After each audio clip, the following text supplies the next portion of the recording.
Hi everyone, I'm here with Helena today. I am super excited to talk about with Helena about her journey, and I think she's got so much to teach us.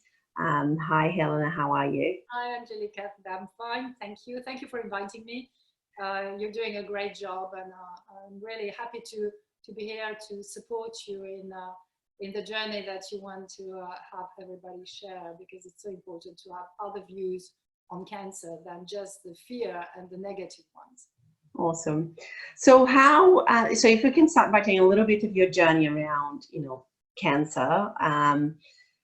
Tell us a little bit about, where you were, how old you were, what were you feeling, what was going on in your life and in your body at the time. Well, I was in my early 40s, just after 40, and I was under a lot of stress. I had a lot of trauma in my childhood, and I was coming from abusive parents. I was a single mother of 3 since they were very little, so that was also a hard journey. I built up a career. I was working for high fashion, very important high fashion houses in Paris. I was traveling. There was a lot of stress in, my work, organizing my family life while I was traveling. We were also coming from the war in Yugoslavia, so I helped my family there, come to France, save them, because the civil war didn't allow them to live there. Yeah, my sister, who was also bipolar at that time, so I was taking care of her and her family. So I had so much pressure on me. And then what happened is that I lost my job.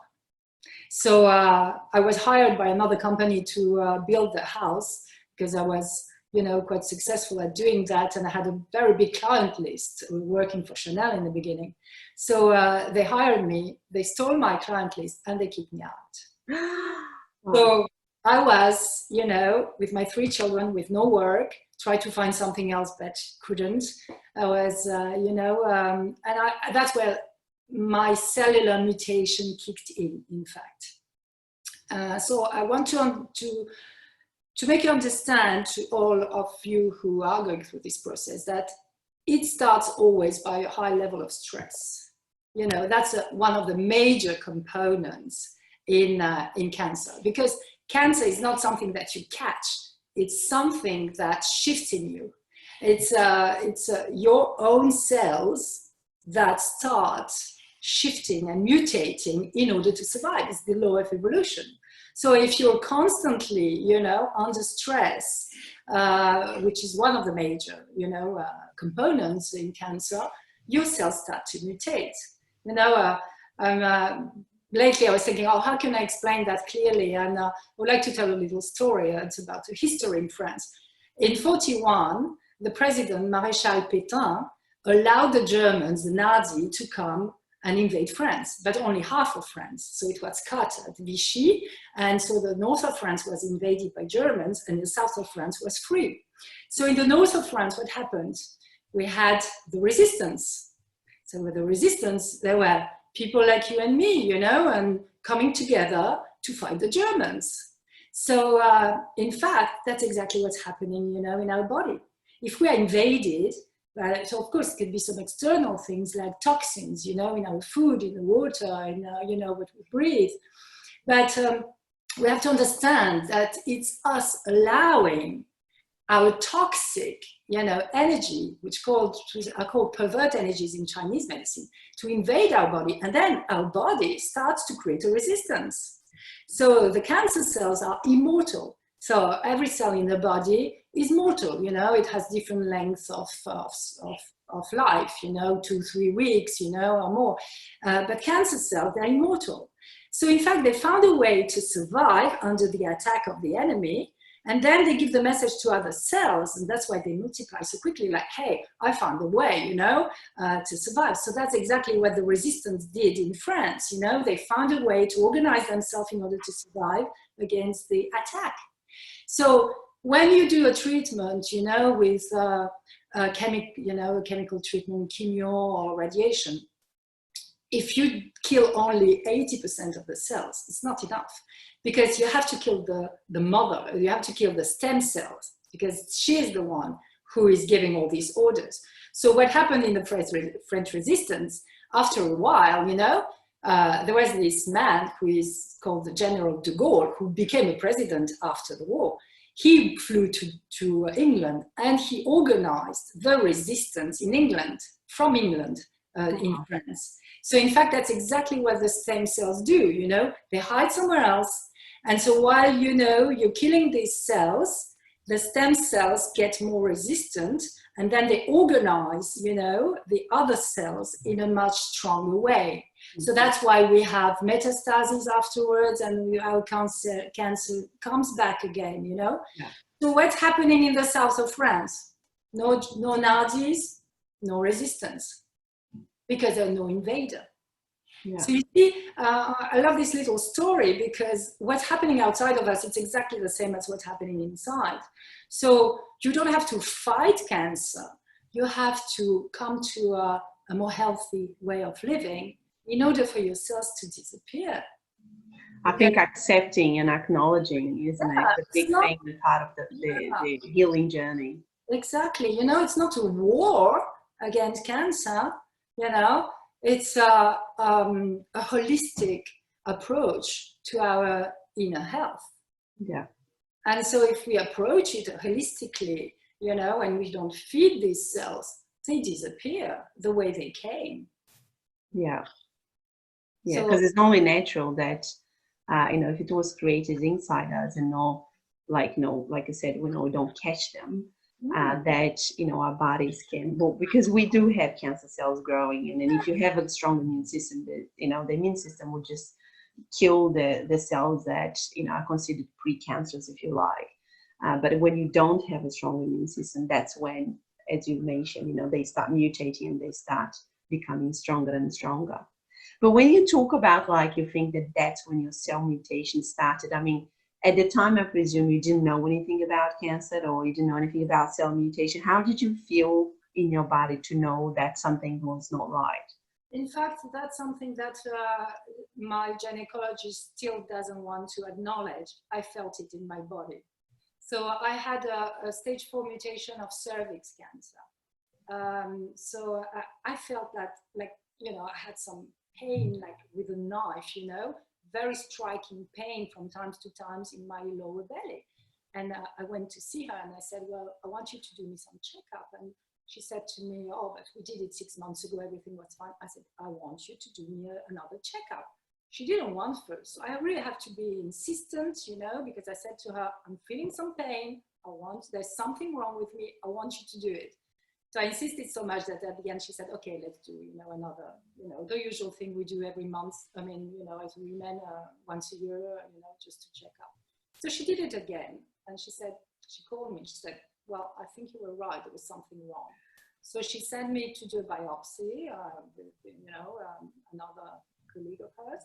And effectively, that's where they saw that I was stage 4.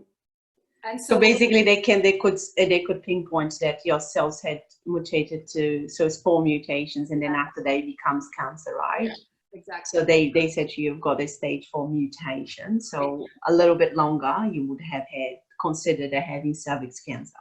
Yeah. So so I was lucky. I felt it and I insisted. Yeah. So she got the funny thing. I mean, funny. It's just to show how conditioned they are in what they learned. I'm talking about the doctors. She said to me, even if the results were there and it was proven that I was right, she said to me, but you couldn't feel it. I said, oh, okay. So she kept saying to you that it was not possible that I felt it. And I said to her, it's because I felt it. Remember that I insisted for you to do me the job. So because, you know, for her, it was not possible for me to have felt it. Yeah. And that's where I want to really give a message to women. We are women, and we are extremely sensitive. Yeah. You know, in the evolution, it said that women are the highest level of evolution. Not men, women, because we give life, you know, so our consistency, our body is much more evolved than a man one. So it's not going to please most men, but that's a fact, you know. So we are very sensitive because we have to feel what's going on in our body, you know, and we have to understand also when the child comes what his cries mean, you know. So we have this intuition, we have this sensitivity, we women, that men don't understand because they don't have it, they don't share it. So we really have to listen to ourselves. We really have, this is really a message from a woman to women, we have to trust our feelings, because we know inside when something is wrong.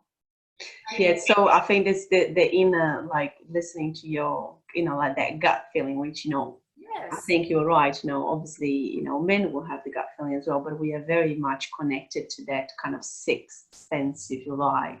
I remember, because I had bowel cancer, I remember that because I work in recruitment, and it was all about, you know, I used to work in recruitment, and it was all about, you know, talking to people and understanding, you know, who they were, and having kind of a sixth kind of feel, you know, sense about them as well.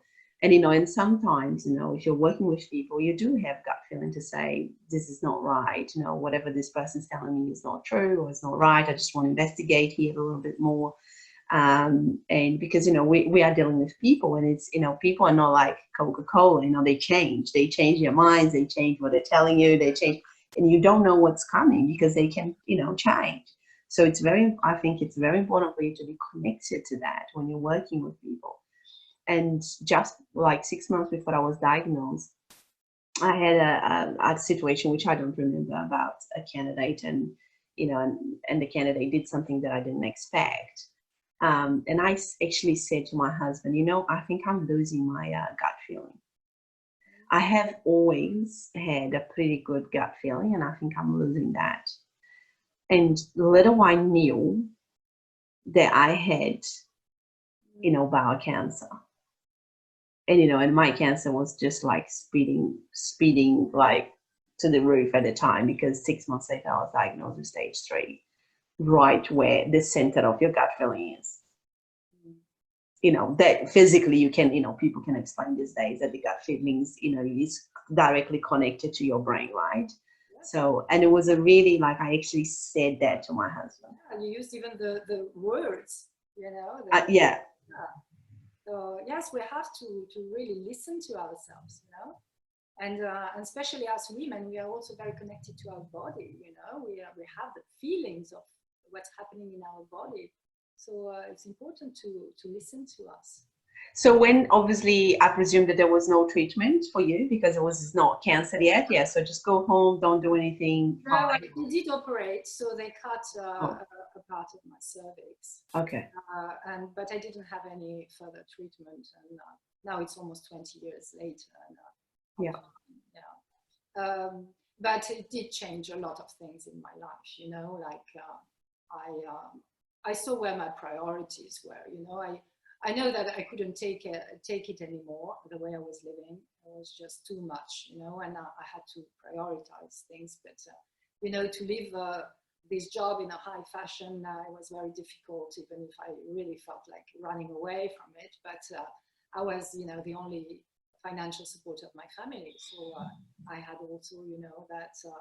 and the kids were still dependent on you as well, kind of. The teenagers, you know, I was paying for private schools, you know, I had a mortgage on the house. I mean, the whole thing, you know, and plus all the people who were depending on me financially, you know. So for me, it was very difficult to just run away. But when this kicked in, I really saw where my priorities were, you know. So, so the first thing I did once I went through the operation, and it was concentrate on the suing that company. And everybody said to me, oh, you will not win, because, you know, they were in their rights. You had a 3-month period of trial. And I said, I'm going to sue them because this is not right. And I won.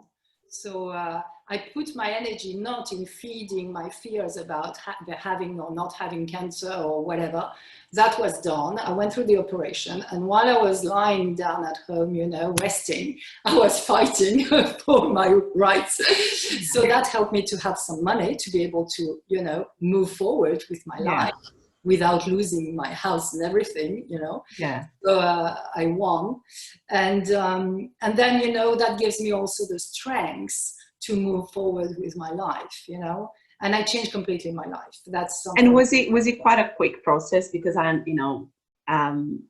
family has gone through some problems with with like the court and the justice. It can be a lengthy process, and it can be something that can drag you emotionally as well. How did you feel about that? Like at the time, do you think it was like, you were angry at the situation, you thought, I'm going to do something about it so I can feel in peace with it? Or was it just that you needed something to really focus on so you could move the focus away from there? Well, there is good and bad anger. Anger is fire. So, if you come and you lash on your children because you're angry, because you're frustrated at work, that's a bad anger. But if you feel injustice, and it fires willpower in you, that's a good anger. Yeah. Well, in fact, I had that willpower fired 200%, and I was so sure that I will win, and I did. So in fact, it was not to avoid; it was to find a solution to move on in my life financially, because then when I won that trial, then I could have also, help from the government until I find a new job, and so it gave me a whole financial security to me. So my focus was really, okay, what's next now? I need to make a living for my family. What's next? And that was the next thing, until I then reorganized completely my life and decided to leave Paris and to move in a smaller town and do something completely different. So what did you feel when you got told, stage 4, cervix mutation?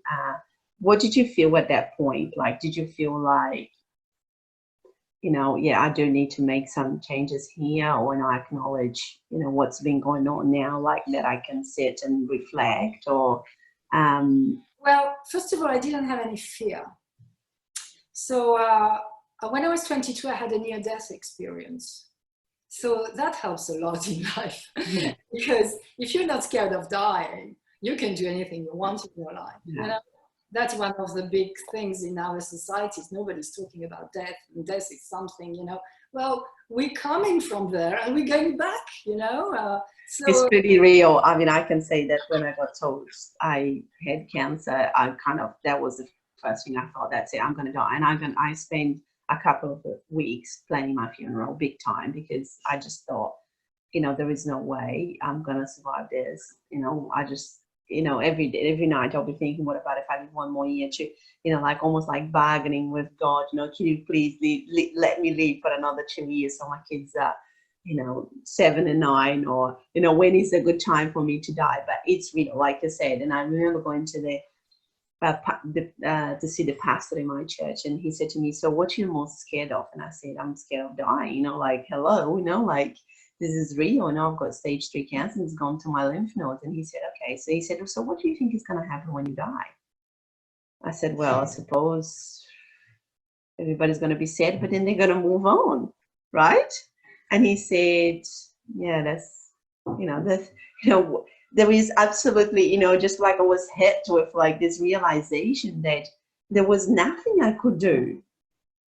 And he said, unfortunately, death is the only certain thing we have in this life. You could walk out here and a car could just, like drive through you, and that's it, you're dead. But we don't know when that's going to happen. But we always get surprised by the fact that, oh, we can die. But for me, it's I wasn't afraid of dying, because the experience that I had in that near-death experience was absolutely beautiful. So I thought, okay, if it's my time, it's my time, and that was it. But I had the feeling deep inside. So can I ask you what happened? Was it when you were 22? I had an accident, and I was in a coma, and I had this experience during my coma, and so. But I didn't have the feeling it was my time yet, Yeah. So deep inside, I didn't give more power to that, cancer story, because I said, well, if it's my time, okay, I'll go back where I was when I was 22, and I'm glad to go back, really. But if it's my time, if it's not my time, then I have to move on with my life. And in fact, I had a deep feeling that it wasn't my time yet, and that I had to move on with my life, and I had to do a major work on myself. And that's something that I really want to share.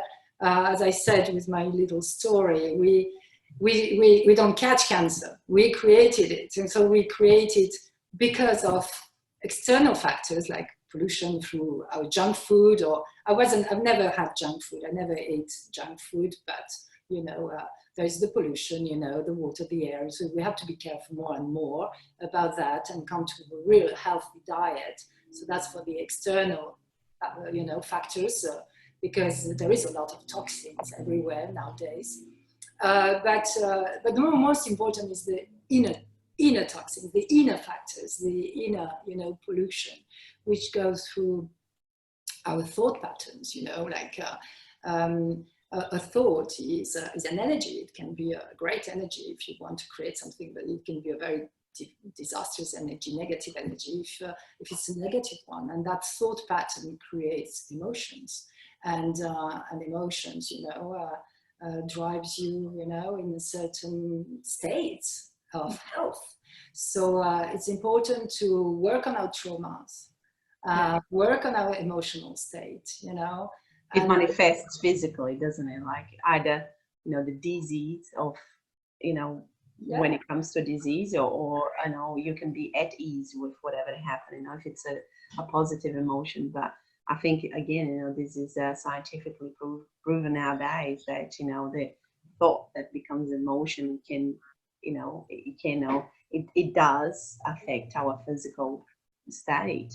Of course. And you're so right about that. Yeah. And what really helped me during all this shift in my life, which was one, I had many shifts in my life, but this one was really a very important one, and a very strong one, was the practice of yoga. So I was at that time, I was practicing yoga twice a week for 1.5 hours. And that gave me really, you know, the peace of mind. It brought me inside of myself. You know, I was always outside, you know, doing things, running up to things after time, after problems, solving problems. And this period of time was really an amazing period of time, because I could really come within and explore what's happening within, and do a lot of work within myself. And that's what saved me. That's really what saved me, because I'm not saying it couldn't have happened again in a more violent way, but the inner work I did on myself, and then the actions I took in my life to move out of my crazy life and have a much more you know, calm life, was something that definitely saved me. I mean, up to now, it was almost 20 years after. Wow. So then you mentioned that you moved into a smaller city, and then did you start practicing yoga more often, or? Well, in fact, there I couldn't find a teacher that I really loved, but I meditated a lot. You know, I did. So I didn't follow classes, but I did. You know, the sun salutation and things that I knew to do. But I got myself into meditation very deeply. I was meditating 1.5 hours every evening, and the meditation really gave me a completely also different. How did you start meditation? Was it a guided meditation? No, in fact, I remember I was like 20 years ago. We didn't have apps. We didn't have, you know, I don't know. It was in my 30s. In fact, I started meditation in my 30s, because mid-30s, because, you know, I started this new career. I had children. I had other things to deal with, and I just needed some peace. You know, I needed some peace of mind. So I remember we were in Croatia. My mother is from Croatia. We were in Croatia on the beach, and I just sat there and, you know, in lotus pose, and closed my eyes and went into that beautiful state. It was the end of the day, and I loved it so much, you know, and I thought, oh, wow, that's great. Yeah. And it was just after a day, you know, like we were doing things with the kids, and I just needed peace. And then I felt, I think I went quite deep in that state of peace, and I just said, wow, so there's something right there that I need to explore more, you know. And so I just went there, you know.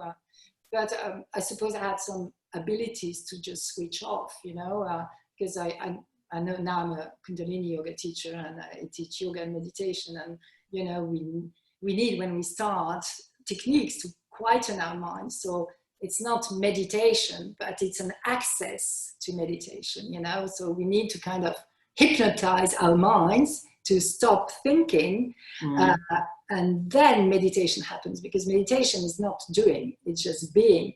So meditation is another state. So we know now that, you know, we need a lot of techniques for people to be able to quieten their mind. Because, but you're saying that you kind of, not by luck, but you just went into this meditative state one day at the beach with your, you know, when you had, you know, after going out with your kids and your mom, and you kind of, you know, you were lucky enough to feel that, you know, that meditative kind of state of mind, which is, you know, I can say to you that I've been meditating for, you know, 1.5 years, and I probably felt there like 3 times. And, you know, but that doesn't, you know, I still meditate daily, and that doesn't stop me from doing, but I know exactly what you're talking about. It is a beautiful place to be, but it's not a very easy place to get to. No, we have to be patient. Yeah. And, you know, we're trained in a society where we do things all the time. You know, we need to do, that's a very, you know, male, masculine way, you know, doing, action. We are women. I mean, we need to be. A woman is not made, you know, in her structure to do things all the time. The woman is meant to be, you know, and we are this vortex, you know, and when we are calm and peaceful, we attract things to us. We don't need to go and get them, you know, we attract them. So it's a very different way of functioning. And why are women today so, you know, sick and go so much through cancer? It's because they are not in tune with the natural way of being. So that's something that we really need to understand. You know, we are not men. I mean, the male energy goes like that, you know, they're always looking, searching, acting, you know, the male energy goes out. The women energy is a vortex, and it's like, we are like the eye of a cyclone. And when we got into that peace and vortex, things come to us, we attract things. So it's a very different way. So that's the yogic perception. But, you know, even in Chinese acupuncture that I studied, I mean, they studied the way the energy functions in men and in women, and it's very different. You know, so all these traditional ancient approach to well-being and health have so much to teach us. Yeah, definitely. So from there, then you just moved away from your previous career, and then did you start studying more kind of the, you know, the yoga, the alternative medicines again? Because as you mentioned, you had done that. You know, when I moved to this little town, I bought a house that I renovated. I'm a very creative person, you know. I was a designer in fashion, but, you know, my creativity moves in different fields. So in fact, I bought a house that I redesigned and sold, and then I bought another that I redesigned and sold. So I expressed my creativity through the renovations that I do, you know. And it was quite experimental and quite different from something else. So I got my creativity through this new field, who was interior decoration. But parallel to that, I went to study Chinese medicine. It's something that I wanted to study since I was a child. So that was a good time to... So I started with shiatsu, which is the Japanese version through, you know, a body digipuncture, a puncture with fingers, you know, like... and then I went to acupuncture, and that gave me, you know, a very good understanding also of our holistic way of functioning, you know, where everything is linked, you know, your thought pattern, your emotions, you know, the way you eat, the energies outside that affects you, and you have to, you know, find balance. So all that, you know, so we have to understand that we're not just matter, and we're not just, you know, everything in the universe is energy and matter, and we as human beings are energy and matter, and we are energetical beings before being just a body with flesh and bones, you know. And it happens, things start always on an energetical level first. And that's where the Western medicine really cannot approach that, because they can only approach things that they can measure with their tools. So if they cannot measure something, it doesn't exist, and it's limited. It is not because you cannot measure that it doesn't exist. But, you know, like if you have a good microscope, then you can see what's happening inside, and then it exists, and you can act upon it from our Western medicine. But if you don't have the tool to measure energy or shift of energy, but now it's starting, the medicine is changing, and they have, you know, new tools to measure what's happening in our brain, in our heart, and energetically in our body. And so it is definitely starting, because like I said, you know, there's more and more people getting sick, especially with chronic diseases, which, you know, they can't pinpoint exactly why you got it. You know, and cancer is one, and there's, you know, lots of others, you know, the autoimmune diseases, and so I think people are definitely starting the allergies, and you know, there's so you know, we are surrounded by so many issues these days, no health issues, that they can't pinpoint, you know, this is the cause and this is the measured cause, the measure cured. You know, it doesn't quite work like that. So after that, so is that kind of the direction that you took your life into? So you started working as an acupuncturist, or? Well, after that, yes, I started, and then my life shifted again, and I came to Australia. So, and now I cannot work with that in Australia because my diploma is not recognized here. So I studied Kundalini yoga because it helped me with the Ross River that I caught when I arrived. So I really shifted completely my health, practicing yoga every day. That's awesome. Yeah. So would you say, but they're probably, would you say they're complementary as well? You know, the acupuncture, what you've learned on the Chinese medicine, and obviously what you do now, the yoga, you know, because yoga also talks about the chakras, the energy, and all of that too, right? Yes. Is it all complementary, would you say? Or? Of course, it's different ways of seeing things, different approach, different systems, but they say the same thing, you know. Of course, in yoga we have chakras, and we don't have them in acupuncture. We have meridians, but the yoga have nadis, which is also channels of energies. But you know, it's different approach. Ayurveda is a great medicine that takes really, you know, the entire person in a holistic way. And there is also a fourth dimension that is really important to acknowledge, and that was one of my search also since my 30s, is called God, you know, which and under God I mean really the generator, organizer, and destroyer, because that's the cycle of energy. So there's nothing religious behind it from my perspective, but if you have a religion, then you have your way of seeing, you know, God. I have more a kind of yogic perception or Taoist perception of what God is, which is for me energy, you know, so without any religious connotation. But that is something that we as people in a materialistic society have been completely cut off from. Definitely. And it's important, you know, we are beings of light, and we came to have an earthly experience. It's not the other way around. So we are connected with the source of all life in the universe, and we have to acknowledge it. And I know for where, you know, when people have addictions to alcohol, they go to AAs, and that's one of the steps in the 12 steps, the acknowledgement that we are not alone, you know, and that's something that I want to really you know, say very clearly, like especially now when we are all locked in our houses, and you know, like really. I mean, we are all connected and we are not alone. And we are connected in higher ways, and whatever we do to the earth, we do it to ourselves. And, you know, and whatever we do to somebody else, we do it to ourselves, and we are all one. So, yeah. And that's a new shift. That's a new shift of consciousness, that we are not separate beings, you know, we are all one. And we see now the chaos we are in this world, you know, whatever we did to this earth and the exploitation, and we do it to ourselves.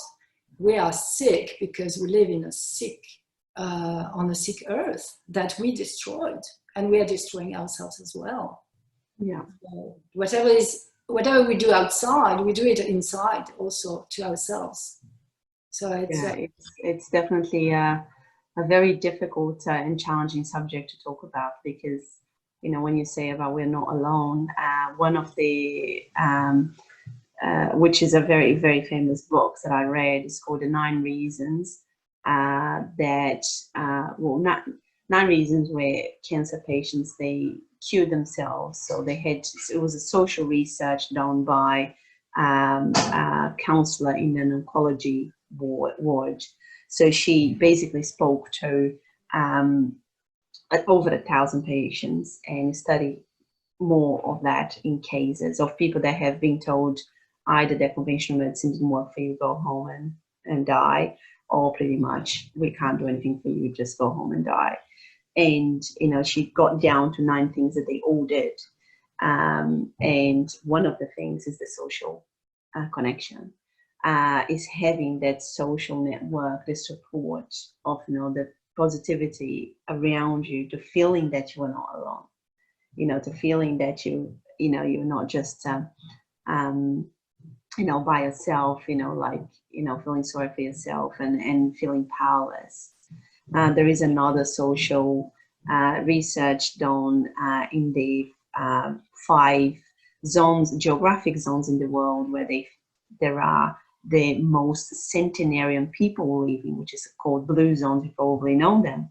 And is again another book and another social research that talks about what are they doing to be 100, and, you know, they're not in a bed, they're just, you know, they're like active, they're sitting on the floor and up, they're cooking for themselves, they're independent, and that's it. They've got the social support there. You know, every day they meet with their friends in the afternoon, or they, you know, they exchange their sourdough little, you know, thing. So it's all of that. It's just that they, you know, and unfortunately that society we live in these days, you know, it's not about the coronavirus, but we have been living a much more isolated life.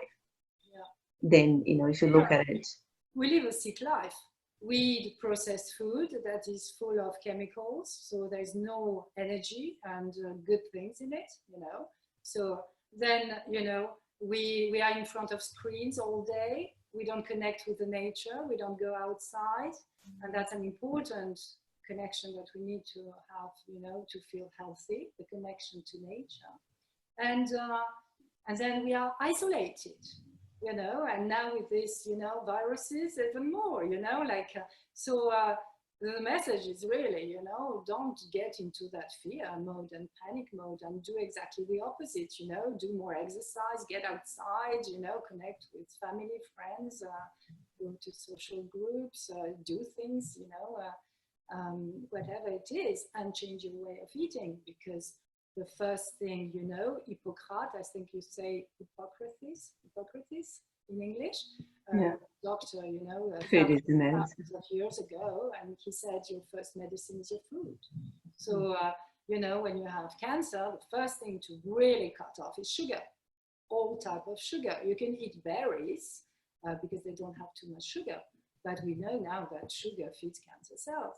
So, you know, you have to have a more ketogenic diet with more fats, you know, and suppress completely the sugar.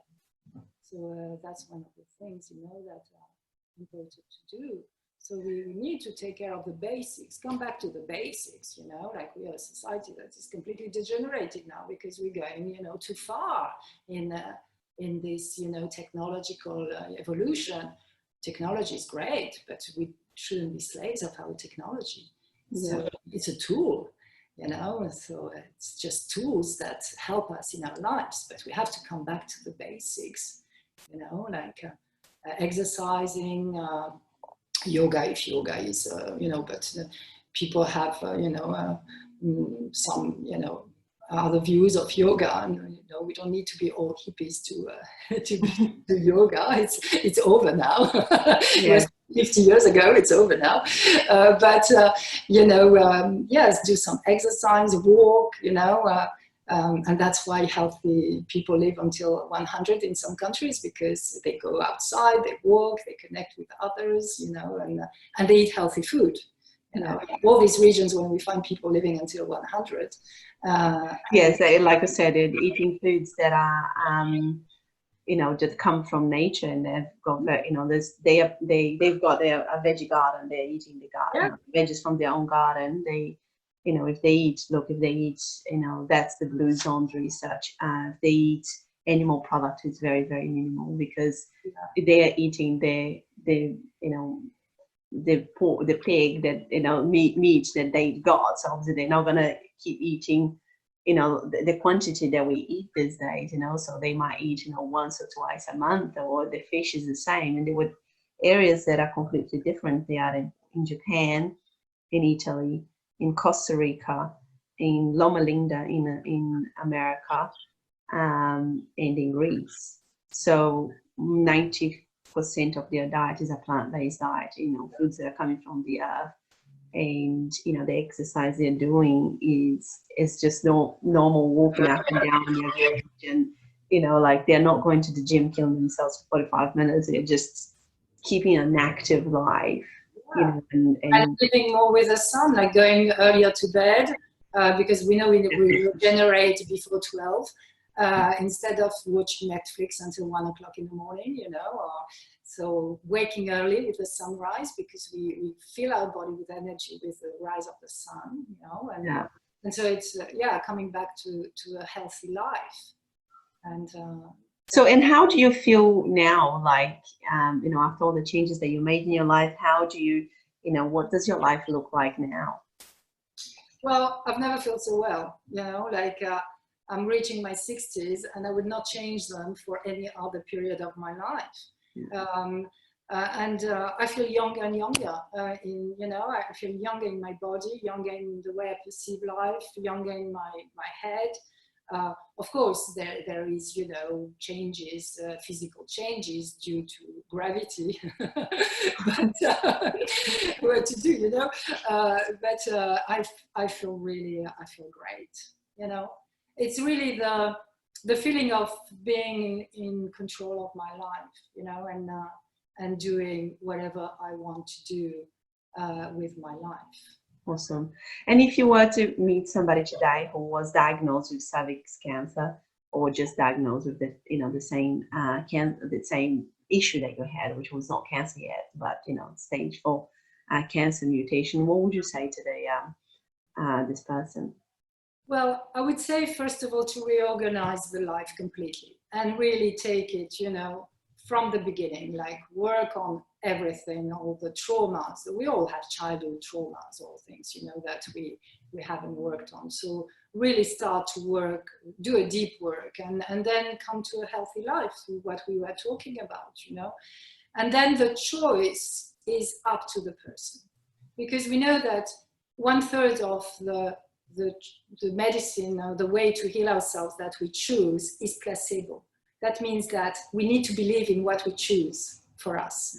So it's not up to me to say, oh, you should do this or that. No, I did what I did because of who I am and my journey. But I think everybody, first of all, should be more informed about what cancer is, you know, how it can be, you know, approached, and not get into that fear mode, you know, where right away, you know, after you hear, oh, you have cancer, you know, the doctor said to you, oh, now you go to operate, and now you go to do chemo, and you do that, and then because you're powerless, because you don't know what you're talking about, you give your power away. And I think we really have to get more informed and become you know, more in touch with our own power so that we can calm down and make decisions for ourselves that we think are the best. I think that's such a valid point, because, you know, I feel now that, you know, I was put on this conveyor belt. You know, my surgery was an emergency surgery, so I didn't even, you know, had a saying on that, which is, I'm very grateful for the doctors that took the cancer out from my body. But after that was just, you know, while you recover a month later, you see an oncologist and you start chemo. So, and, you know, you just go through this, like, and you're in such a panic and fear mode. That is really, I was lucky that I got myself out of that, and I started getting myself informed and getting, you know, and the issue I had was, you know, the more I read about food is the medicine, and, you know, there's so many things you can do, the more I felt, I felt that what my choice wasn't the right choice, but I was in the middle of it. I was in the middle of the chemotherapy. So I read a book with from a guy who is in Melbourne, actually, who in 1975 had bone cancer, and he had his leg amputated. The cancer came back 3 months later, and they said to him, a year later, sorry, go home and die. And he did a completely rewrite of his destiny, right? Like you said, you know, he went to healers in the Philippines. He went on a plant-based diet. He started doing meditation, and his name is 𝗕𝗢𝗢𝗖𝗓𝗓, and he's amazing. He's got a center in Melbourne, and he's still alive. But obviously, you know, he was put in a situation where he was sent home to die, and he, you know, he didn't have a choice really, but he took action, right? He took the ownership of himself, and he said, "Nah, I'm just going to try everything I can," and he did. And you know, if you ask him, he'll say it wasn't one thing that cured me; it was all of it together. Yes. You know, it was all of the things that I did that made the difference. And at some point in his book, he says, you know, if you make a choice, you know, that's important for you to be in peace with it. That's important for you to believe in it. And if that choice is chemotherapy, you need to sit on that chair and you need to look at that chemotherapy bag, and you need to feel that that is curing you. Yeah. So it took me 6 sessions to get there, you know, because I was going, this thing is killing me, because chemotherapy is, you know, if anybody out there listening to this, you have gone through it, you know, it's tough. It's not easy on the body. And I would be sitting on that chair feeling, this is not good. I'm poisoning my body. Why am I doing this? But at session, after I read this book, and I was like, you know what? I'm going to look at this differently. I'm going to look at this bag, and I'm going to thank God that I'm doing this, and I'm going to be in peace with my decision, and I'm going to just be happy with what I have chosen. Yes, yes. And I think that was an important mindset shift that I had to have during that process. Exactly. We have to make the choice, whether it's chemo or radiation or some holistic approaches, that we have to believe in it, because that's a part of the cure. Definitely. It's an important part. It takes 1/3 of the process, you know, of the healing process. Definitely. So it's very important. So nobody can take a decision for somebody else or tell them you do this or that, you know. It's really important for each of us, you know, if we are confronted to that, to have our willpower working there, you know, like, I'm going to do this because I trust this and I believe in this, and this is going to help me and heal me. And that's it's important to have that mindset. Definitely, yeah. To go through things, yeah. Thank you so much, Helen. That was really good. Thank you so much for your time and for all your wisdom and, you know, your knowledge. You know, I'm sure you're gonna inspire many people to, you know, take ownership of their health and take action. So thank you so much for your time. I really appreciate it.